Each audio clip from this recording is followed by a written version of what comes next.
नमस्कार मित्रांनो, स्वागत आहे तुमचं आताच्या ब्रेकिंग न्यूजमध्ये. मित्रांनो, लाडकी बहीण योजनेच्या लाभार्थ्यांना KYC करणं अनिवार्य करण्यात आले. आता KYC करण्याचे शेवटचे 15 दिवस उरलेत.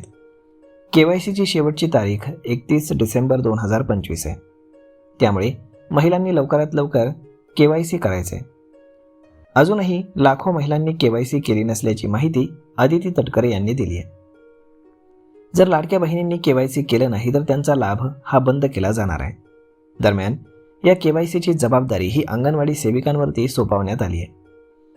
लाडकी बहीण योजनेमध्ये पात्र लाभार्थ्यांना लाभ मिळावा, योजनेमध्ये पारदर्शकता आणण्यासाठी KYC करणं हे बंधनकारक आहे. बोगस लाभार्थी वगळण्यासाठी महिला आणि बालविकास विभागाने ही प्रोसेस मॅन्डेटरी केली आहे. दरम्यान आता KYCची जबाबदारी ही अंगणवाडी सेविकांवरती सोपवण्यात आलेली आहे. KYC करताना अजूनही लाभार्थी महिलांना खूप अडचणी येत आहेत. सर्व्हर डाऊन किंवा OTP येत नसल्यानं ही प्रोसेस होत नाही. त्यामुळे आता अंगणवाडी सेविका घरोघरी जाऊन महिलांची KYC करणार आहेत. KYC प्रक्रिया सुरळीत होण्यासाठी संगणकीय प्रणालीमध्ये सुधारणा केली गेली आहे. तरीही महिलांना अडचणी येत आहेत आणि यासाठीच महिला आणि बालविकास विभागानं हा मोठा निर्णय घेतला आहे. KYC करण्यासाठी 31 डिसेंबरची मुदत देण्यात आली आहे.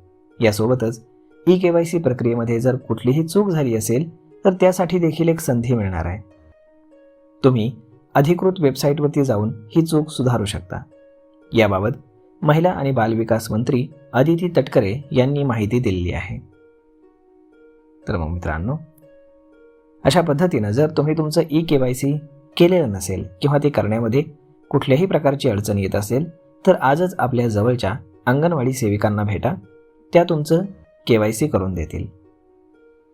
तर मग मित्रांनो, हा व्हिडिओ, ही माहिती तुम्हाला कशी वाटली हे तुम्ही आम्हाला कमेंट करून नक्कीच सांगा. आणि जर आवडली असेल तर आपल्या जवळच्या मित्रमंडळींसोबत देखील हा व्हिडिओ तुम्ही शेअर करायला विसरू नका. धन्यवाद.